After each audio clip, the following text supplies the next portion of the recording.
గన్నేరవరం మండలంలోని రాజీవ్ రహదారి గుల్లపల్లి కొత్తూరు వరకు గల డబుల్ రోడ్డు నిర్మాణం కోసం యువజన సంఘాల ఆధ్వర్యంలో మహాధర్నాకు పూనుకున్నారు. గతంలో బీఆర్ఎస్ పాలనలో ఒకసారి మహాధర్నా జరిగింది యువజన సంఘాల ఆధ్వర్యంలో. అయినప్పటికీ కూడా రోడ్డు పనులు పూర్తికాకపోవడంతో వీరు మరొకసారి ధర్నా చేయడానికి పూనుకున్నారు. వారి ఆవేదనను వారి మాటల్లోనే తెలుసుకుందాం. అయ్యా కవంపల్లి సత్యనారాయణ గారు ఆ రోజు నిర్వహించినటువంటి ఈ ధర్నా మీ గెలుపుకు తొలిమెట్టయింది. కానీ మీరు దాన్ని విస్మరించి ఈ రోజు ఈ రోడ్డును మర్చి మీరు విలాసవంతంగా తిరుగుతురు. కావున ఈ ప్రజలకు మేలు చేసే పనులు ఈ గుంతలమయమైన రోడ్లు చూస్తుంటే ప్రజలకు కన్నీళ్ళు వస్తుంటాయి, ప్రజల ప్రాణాలు పోతున్నాయి.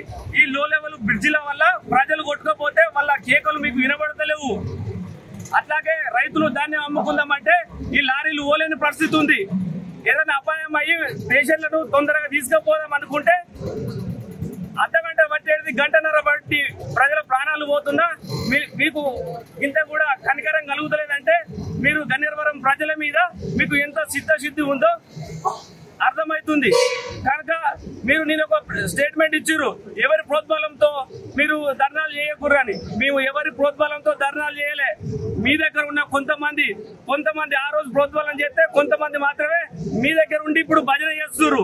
మేము స్వచ్ఛందంగా మా బండ్లలో పెట్రోల్ పోసుకొని మేము వచ్చి ఇలా ధర్నాలు చేస్తున్నాం.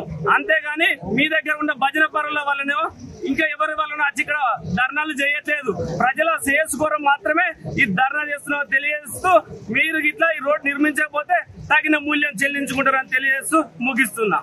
ఏదైతే ధర్నాలో 100 రోజుల్లో మేము గెలవగానే 100 రోజుల్లో రోడ్ వేయిస్తా అని చెప్పేసి నమ్మబలికి ఇప్పటికి కూడా దీని గురించి రోడ్డు గురించి మాట్లాడిన పాపాలు అవ్వలేదు. ఇక్కడ కొండాపూర్ దగ్గర బావి ఏదైతే ఉందో అక్కడ ప్రాణాంతకమైన పరిస్థితులు ఉన్నా కూడా కనీసం అక్కడికి వచ్చి సందర్శించి వెంటనే ఆ పనులు పూర్తి చేయాలని ఆదేశించలేకపోయారు. మరి ఇంతకు ముందు 3 సంవత్సరాల క్రితం మీరు హామీ ఇచ్చినప్పుడు గవర్నమెంట్ దగ్గర పైసలు లేవన్న విషయం మీకు తెలియదా? 2 సార్లు ఎమ్మెల్యేగా పోటీ చేసిరు మీరు. ఒక కరీంనగర్ జిల్లా కాంగ్రెస్ పార్టీ తరఫున జిల్లా అధ్యక్షుడు ఉన్నారు. మీరు అప్పుల పాలైంది రాష్ట్రం అని చెప్పేసి మీకు తెలియదా? ఎందుకు పూటగా హామీలు ఇచ్చారు? ఇక్కడ ఉన్న యువజన సంఘాలన్నింటినీ నమ్మించి అప్పుడు గెలిచి మళ్ళీ ఇప్పటి వరకు కూడా కనీసం 4-5 రోజుల నుంచి వారం రోజుల నుంచి కార్యాచరణ మొదలు పెట్టారు యువజన సంఘాల తరఫున. మరి ఇప్పటి వరకు మండలానికి ఎందుకు రాలేదు? అదే యువజన సంఘాలని అఖిల పక్షాన్ని కూర్చోబెట్టి ఉన్న పరిస్థితులు వివరించి ఇన్ని రోజుల లోపల రోడ్డు పూర్తి చేద్దామన్న హామీ ఇవ్వడానికి మీకు మొగం లేదా? ఎప్పుడైతే ఓట్లు అడిగారు ఇక్కడ పాదయాత్ర చేశారు కదా ఇంటింటికి తిరిగి, అప్పుడు అనేక రకమైన హామీలు ఇచ్చారు. ఇచ్చిన హామీలో ఏది కూడా నిలబెట్టలేదు. కనీసం నిత్యవసరమైనటువంటి రవాణాకు ఉపయోగపడేటువంటి మొన్నటి కూడా జంగపల్లిలో 3 సార్లు ప్రమాదం జరిగింది. అయినా కూడా అక్కడికి వచ్చి మీరు చూసిర్రా? కేవలం మట్టి పోసి పైపులు వేసి వెళ్ళిపోయినారు. ఎవరినో ఆదేశిస్తాలు వచ్చారు, మళ్ళీ కుంగిపోయింది అది. నిత్యం ఇక్కడ గ్రానైట్ లారీలు నడుస్తున్నాయి. వాళ్ళకి ఏమన్నా ఆదేశాలు ఇచ్చిరా మీరు అక్కడ పక్క రోడ్ నిర్మించమని చెప్పేసి? ఇక్కడ ఎవరి ప్రమేయం ఉంది? మరి గ్రానైట్ వాళ్ళ వెనకాల ఎవరున్నారు, ఎవరేం తీసుకున్నారు?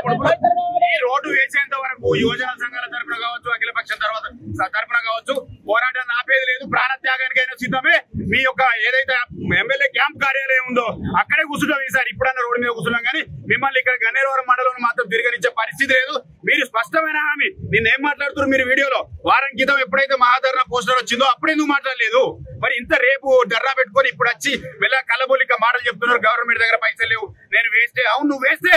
ఇప్పుడు 3 సంవత్సరాల నుంచి రోడ్డు గురించి పట్టించుకొని నువ్వు ఏదైతే ఉందో 100% వేస్తాను. గెలిచి ఇక్కడ ప్రజల నమ్మకాన్ని వమ్మి చేసినావు. ఇక్కడ తిరిగే నీకు ముఖం లేదు. గన్నేరవరం మండలానికి వస్తే మటుకి యువజన సంఘాల తరఫున కావచ్చు, ఆల్ పార్టీస్ తరఫున కావచ్చు మిమ్మల్ని మాత్రం తిరగనిచ్చే ప్రసక్తి లేదు. ఈ వారం రోజుల నుంచి ఒకవేళ మీకు చిత్తశుద్ధి ఉంటే ఈ పాటికి గన్నేరవరానికి వచ్చి రోడ్డు పైన స్పష్టమైన హామీ ఇచ్చేటోళ్ళు. పదే యువజన సంఘాలు హెచ్చరించినప్పుడు కూడా మీరు నిన్న సాయంత్రం ఏసీ గదిలో కూర్చొని కుర్చీలో తాపీగా మాట్లాడుకుంటా 2-3 నెలల్లో సగం దూరమే చేస్తాం. సగం దూరం నువ్వేం చేసేది? ఎవరి గురించి చెప్తున్నావు? మా పైసలు ఇవి. గవర్నమెంట్ మేము పనులు కట్టే పైసలతో మీరు రోడ్డు వేయాలి. అలాంటిది నువ్వేదో ఇంతకెళ్ళి పెడుతున్నట్టు సగం దూరం 3 నెలలు ఎత్తాం, ఇంకో సగం 6 సంవత్సరాలకి ఎత్తాం అంటే ఎట్లా నమ్ముతాం మేము? ఇప్పుడు కనుక ఈ రోడ్డు పనులు వెంటనే పూర్తి చేయకపోతే అతి త్వరలో ఇంకా పెద్ద యంత్ర ఉద్యమాన్ని ఉధృతం చేస్తాం. మీ క్యాంపు కార్యాలయాన్ని ముట్టడిస్తాం. కానీ ఈ డబుల్ రోడ్ సాధన కోసం గన్నేరవరం మండల ప్రజలందరి కోసం ప్రాణ త్యాగానికైనా సిద్ధం. ఇబ్బంది పడుతుంది. నేను గెలిచిన వెంటనే రోడ్ వేస్తా, అని ఇంటింటికి వలవాడకు ఊరికి తిరిగి ఇలా గద్దెనెక్కినాక గన్నేరవరం ప్రజలను మర్చిపోయిండు. ఇక నాకు వేల భాష కాదు, గన్నేరవరం ప్రజలను మొత్తం పక్షపాతంగా చూస్తున్నాం. ఇలా అరిగోస పడంగా ఇబ్బంది పడంగా మన ట్రాక్టర్లు దిగవడంగా వారోక్షలు దిగవడంగా లారీలు దిగవడంగా చూసుకుంటూ పోతాం తప్ప కేంద్రం ప్రజల మీద ప్రేమ లేదు. ప్రేమ ఉంటే ఇప్పటికే రోడ్డు స్టార్ట్ చేస్తుంది.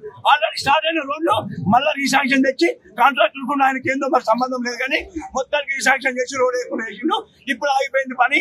ఈ పని వెంటనే స్టార్ట్ చేయకపోతే 15 రోజుల్లో స్టార్ట్ చేస్తా. నిన్న ప్రేమ వచ్చింది కదా ఏది వీళ్ళ ముందు ఆ 15 రోజుల్లో స్టార్ట్ చేయకపోతే 16వ రోజు టీఆర్ఎస్ పార్టీ మొత్తం ఏంటంటే మండల ప్రజలందరినీ యువకులందరినీ యువజన సంఘాలను ఆటో సంఘాలను మత్స్య కార్మికులను రైతులను అందరూ ఏకం చేసి ఖచ్చితంగా పోలీసు వారు పర్మిషన్ చేయకపోతే హైకోర్టు నుంచి పర్మిషన్ తీసుకొచ్చుకొని దిగ్బంధం చేద్దాం. ఎమ్మెల్యే గారు చేతలైతే చేత కాకపోతే రాజీనామా చేయాలి. ఈ పత్రిక ముఖ్యంగా కోరుకుంటా ఉన్నారు. ప్రజల కోశ దృష్టి పెట్టుకో, ప్రజల ఆందోళన దృష్టి పెట్టుకో, ప్రజల యాక్సిడెంట్ల దృష్టి పెట్టుకో. రోడ్ వేయమని చెప్తున్నాం, నాకేం చేయమని చెప్తారు. జై తెలంగాణ. ఇంతవరకు మీరు రిప్లై చేయలేదు. నిన్న నైట్ రిప్లై ఇచ్చి దొంగలు పట్టి 6 నెలలకు పొరములు చేసి మీరు మీకు రోడ్ వేసే ఉద్దేశం ఉందా? మీకు అసలు రోడ్ వేసే ఉద్దేశం ఉంటే కన్నీరు చేస్తారు ఎట్లా మాట్లాడతావు? కలవడానికి ఇంతవరకు ఒక్కసారి నువ్వు అవి ఎండ నిల్వ రోడ్డు పుట్టి చేస్తాను ఎవరు నమ్ముతారు అనుకున్నావు? ఎన్ని రోజులు పశువులు మాడిగా చేద్దాం అనుకున్నావు? అసలు ఆగ్రహాన్ని నువ్వు ఎంత రేట్ చేస్తున్నావు అంటే దారుణంగా ఉంటుందని చెప్పినా కూడా మీరు అసలు పట్టించుకోలేదు. 6 నెలల లోపల రోడ్డు పుట్టి రాజీనామా చేయాలని మీరు అందరూ డిమాండ్ చేస్తా ఉన్నాం. వెంటనే 10 రోజుల లోపల నువ్వు పనులు మొదలుపెట్టి 6 నెలల లోపల రోడ్డు పూర్తి చేయాలి. పుత్తూరు వరకు కన్నీరావడానికి తంగపల్లి వరకు మాకంటూ అక్కడ సగం చేస్తుంటే రేపే నువ్వు రాజీనామా అయ్యి మా మండల అభివృద్ధి జరుగుతుంది. అసలు మీ ఎమ్మెల్యేలు ప్రసమా చేయలేదు. ఇప్పుడు నువ్వు చేస్తారు ఎవరి కోసం మీరు గెలిచింది? నీ ఓటర్ కొలిచింది ఎలక్షన్ లో నువ్వు ఏం మాట్లాడినావు? 6 నెలలని వస్తా బయటకు అని చెప్పినావు. రోడ్డు పట్టుకుని వస్తా అని చెప్పినావు. 6 నెలలు కాలేదు నీకు ఇంకా 2 సంవత్సరాలు పూర్తయింది. ఇప్పటికి నీ రోడ్ అయితే సాధన అవుతుందా? ఎందుకోసం నువ్వు చేసి రాజకీయం అంటే పైసలు ఉంటావు. పైసలు ఏంటి ఎమ్మెల్యే అర్థం కాదు. హామీలు ఇస్తావు, అన్ని ఇస్తావు. నువ్వే 6 నెలలు తీసుకుని